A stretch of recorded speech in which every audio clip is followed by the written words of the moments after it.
Hi, my name is Lee Falks. This presentation is about how the Democratic-Republican Party's 1994 crime bill made the U.S. into the largest prison state in the world and how it affected Arizona. We've often heard the U.S. described as the land of the free. Let's look at some statistics and see how well this nickname applies. These incarceration rate statistics are from 2020, and at statista.com, let's take a look at that website here. And this is showing the countries with the largest number of prisoners per 100,000 of the national population as of June 2020. And you can see the U.S. is at the top, number one, which it's been the highest slot for highest incarceration rate for the past 20 years or so. And if we expand these statistics, you'll see the top approximately 20 countries in the world with highest incarceration rates. Number two is El Salvador, the country that the Reagan-Bush administration bombed out in the 1980s. Before that, the crime rate was very low there. And in the top 21, you'll see other countries such as Northern Mariana Islands, a U.S. territory, Grenada, which the Reagan-Bush administration bombed out in 1983 to destabilize that country, and Panama, another U.S. territory, Guam, Virgin Islands, and you'll see there's 5 or 6 U.S. territories that are in the top 20 in the world out of 216 countries in the world for the highest incarceration rate.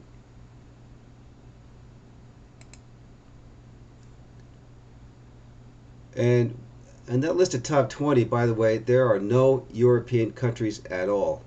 They simply don't have the desire to put so many people in prison for minor crimes such as marijuana possession. The Joe Biden crime bill of 1994, supported by the private prison industry, which was launched during the Reagan-Bush administration, has catapulted the U.S. to the number one spot with the highest incarceration rate in the world. So have we now become really the land of the free, or maybe the land of the incarcerated? The United States, despite having only about 4% of the world's population among its own people, incarcerates 27% of the world's prisoners, 10 times more per capita than the European Union did in 2010, and 7 times more per capita than the rest of the world, according to 2020 statistics. And once again, we have that list of the top countries in the world at the highest incarceration rate. And here's another list from Wikipedia. These are the least free countries in the world with the highest incarceration rate. The numbers could vary slightly year to year, but the United States once again is at the top of this list here.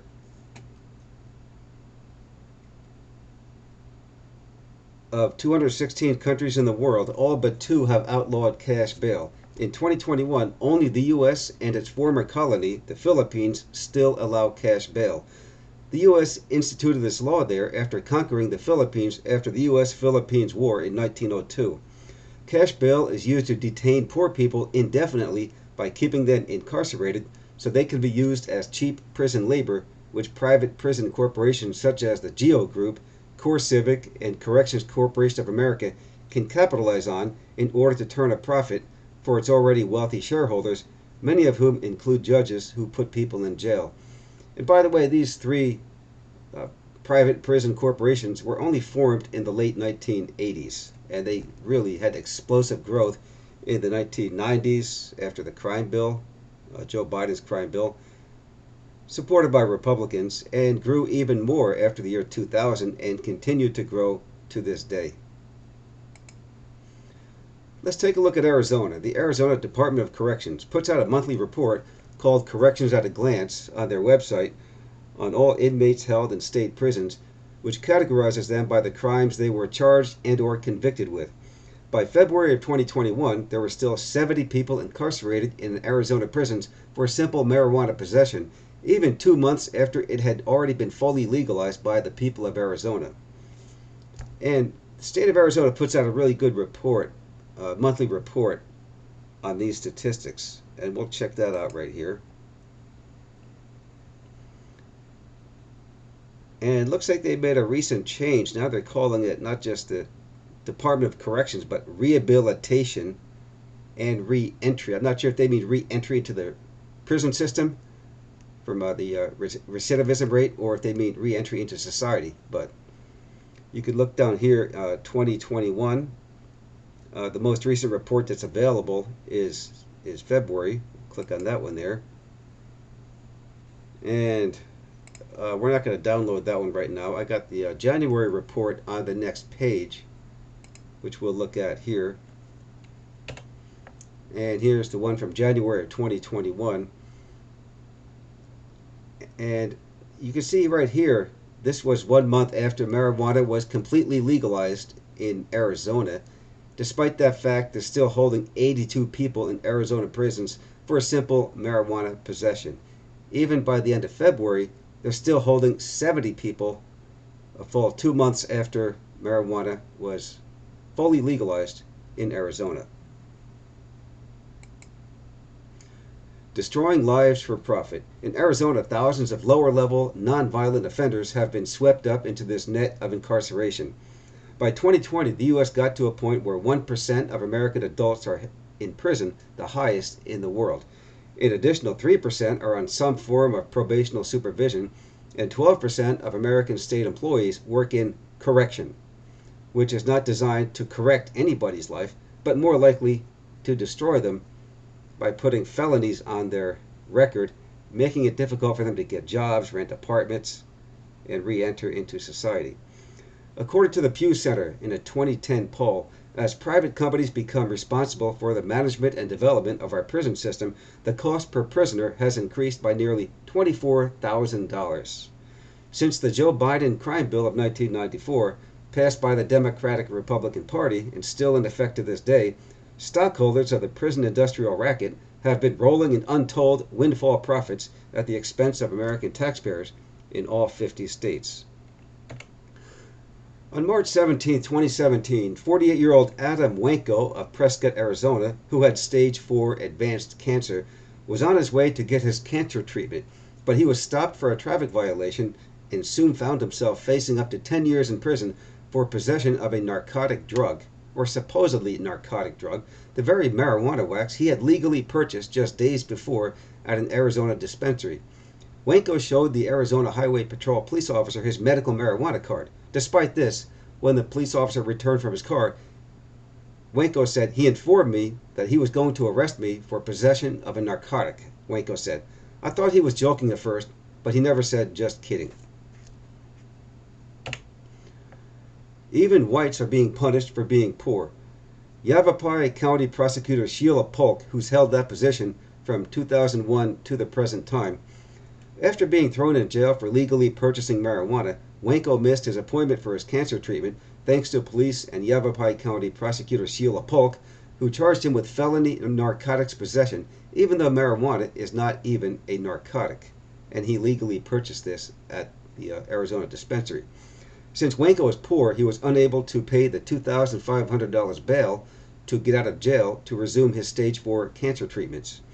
In the end, Wanko was forced to serve 2.5 years in prison for possessing the marijuana that he had legally bought at the Arizona dispensary. And this report came from Steve Irvin, February 5th, 2019, from ABC Channel 15 in Phoenix. Just 2 years later, on March 19, 2019, an overflow crowd of 300 plus people showed up for oral arguments at the Arizona State Supreme Court in Phoenix for the case of the state of Arizona versus Rodney Christopher Jones, who was arrested for marijuana hashish despite having legally bought it with an Arizona marijuana card. Many who attended the trial are in the marijuana business or are patients. The case involves the 2013 arrest of this medical marijuana patient, Rodney Jones, for possession of drug paraphernalia and 0.05 ounces, almost nothing, enough for like a marijuana joint, that's about it, or nearly 1.5 grams of hashish, which the prosecutor erroneously claimed is a narcotic.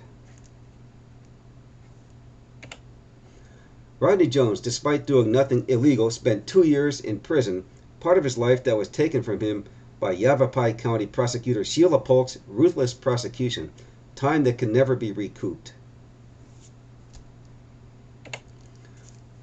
Prescott, Arizona is in Yavapai County, Arizona. Larry Bodine is a lawyer who has taught a course, Getting Active in Local Politics, at the University of Arizona Ali program. He said he obtained information from the Law Enforcement Action Partnership, a police organization, and they said that the state average time for drug possession in Arizona is 40 months, but where Yavapai County prosecutor Sheila Polk operates, it's 50 months. In 2010, Arizona voters passed a medical marijuana law which enabled people like Wanko to legally purchase marijuana, which had been recommended by his oncologist. Nevertheless, Polk has continued on her personal crusade since 2010 to overturn the law, which was passed by the Arizona people via initiative and referendum. Polk not only continued to charge people, but consistently sought harsher sentences, as Wanko became still another one of her victims. How much stock does Prosecutor Polk own in private prison corporations? We will never know, as stock ownership is always held as private information.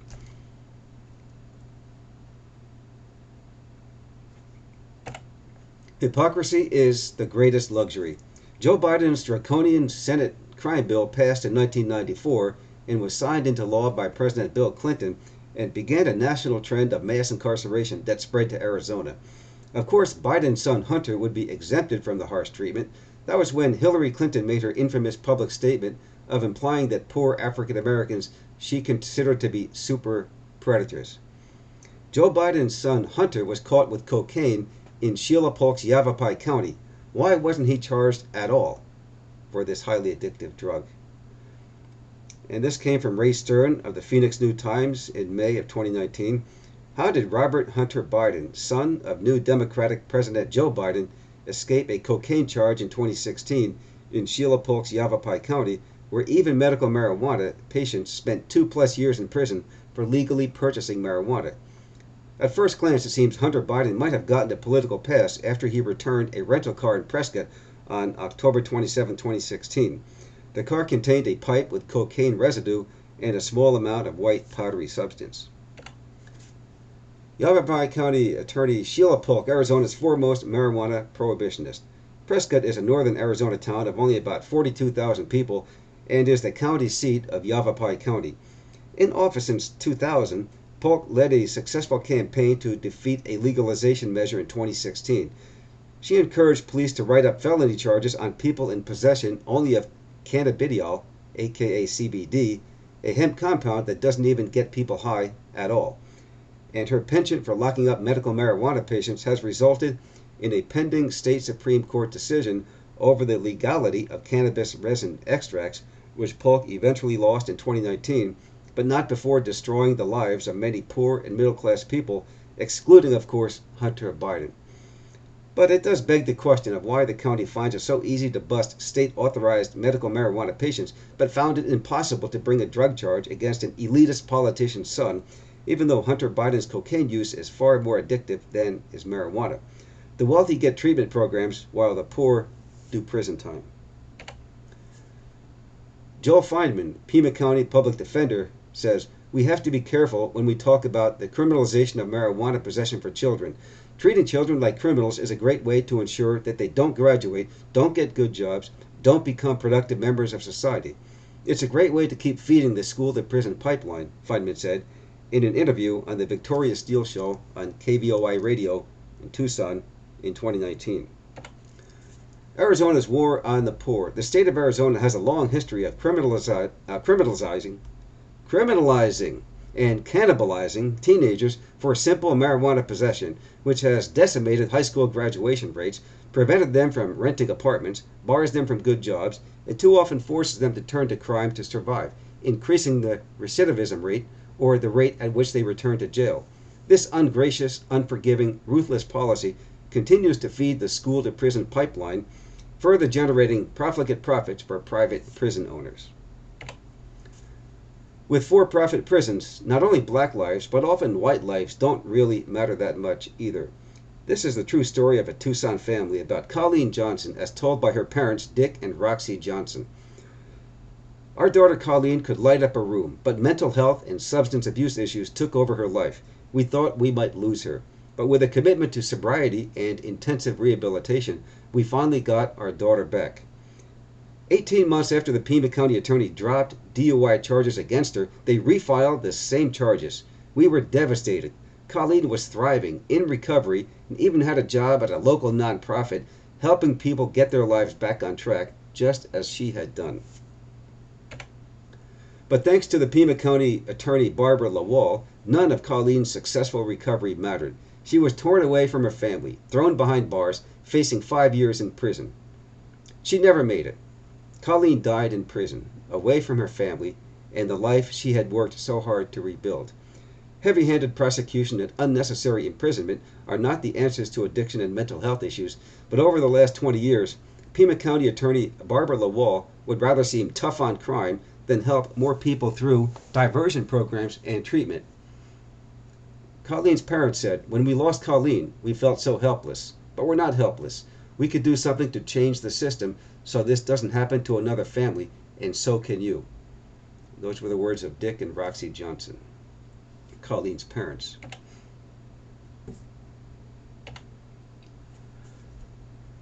In 2020, more than 80% of Pima County's jail inmates remained incarcerated on pretrial status, which means they're awaiting trial and have not yet been convicted of a crime.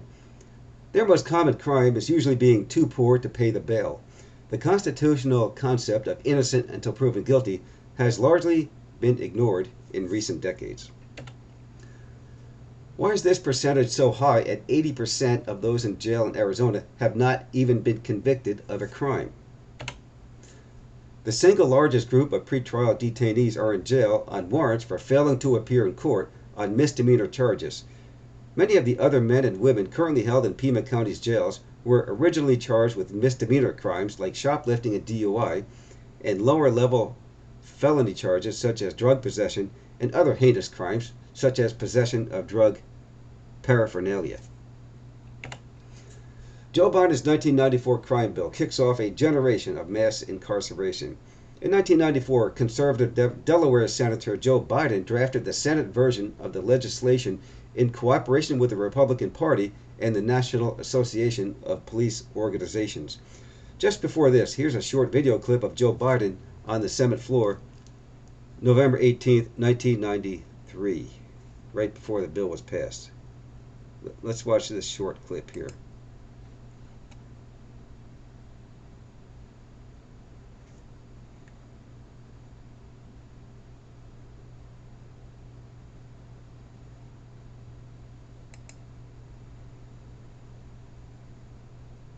Bill.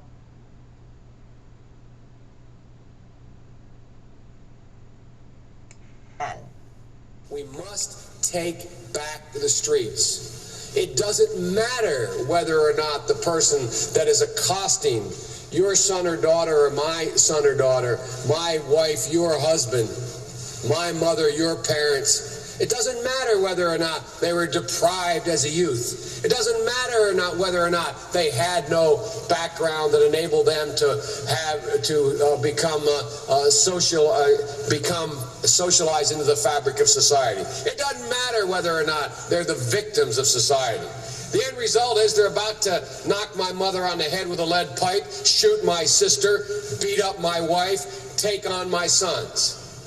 So I don't want to ask, what made them do this? They must be taken off the street. Senator Biden Led the charge, which would quickly make the U.S. the leading prison state in the world and would remain through 2021. He got exactly what he wanted when the House passed his crime bill in 1994 and President Bill Clinton signed it into law. 27 years later, the U.S. remains the least free country in the world with the highest per capita incarceration rate to this day in 2021, where Biden serves as president. Biden's bill was called the Violent Crime Control and Law Enforcement Act. After signing this bill into law, President Bill Clinton would frequently brag about having put an additional 100,000 cops on American streets, making the country one of the top police states in the world. This quickly led to such programs such as Stop and Frisk in New York City in which police would target Latino and African American neighborhoods and haul them off to jail for such trivial crimes such as possessing a single marijuana joint. In 2014, Eric Garner's only crime was selling a single legal tobacco cigarette. So Eric, an African American, was strangled to death on the sidewalk by New York City police officer Daniel Pantaleo. Garner's crime? This aggressive policing program was kicked off by Biden's crime bill and strongly implemented by New York City Republican mayors Rudy Giuliani and Michael Bloomberg. This trend spread across the country to many other major American cities. Biden's 1994 crime bill, how it affected Tucson and Pima County from 1996 to 2014. Soon after Biden's draconian crime bill went into effect, the for-profit prison population skyrocketed, especially in states such as Arizona. We will now examine the trend that developed over the next 18 years from 1996 to 2014 in Pima County, in which Tucson is the county seat. Which ethnic groups in Pima County were most affected by the Democratic-Republican Party's 1994 crime bill? Here are the 4 racial and ethnic groups which make up almost all of the Pima County population in the southern Arizona Tucson area. These are European Americans or whites, Latinos or Latinx, Native Americans, and African Americans. Of these 4 demographic groups, how many of them do you think saw a drastic increase in the number of people incarcerated? The answer: all 4 of them. Of these 4 ethnic groups, which were the most affected? The answer: Native Americans, 169% increase in their incarceration rate over this 18-year period after the crime bill. And they went from 251 per 100,000 population to 675, almost tripling the amount of people in jail among Native Americans. So they took the brunt of it the worst in Arizona. Which group do you believe was the second most affected by the Democratic-Republican Party's explosion in the prison state? During the same 18-year period, the group second most adversely affected was African Americans, 69% increase per 100,000 residents. Their rate almost doubled from 422 to 713.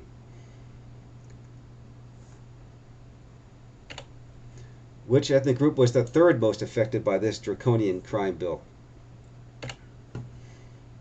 And that is Latinos or Latinx, 46% increase in incarceration rate from 240 per 100,000 in 1996, nearly a 50% increase to 351 in 2014.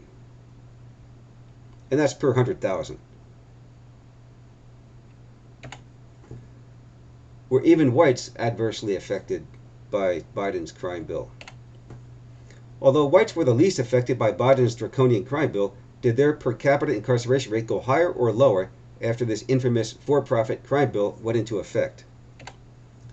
Even whites saw their incarceration rate rise by 33%, so they were significantly worse off in 2014 than they had been in 1996, thanks to the Democratic-Republican Party.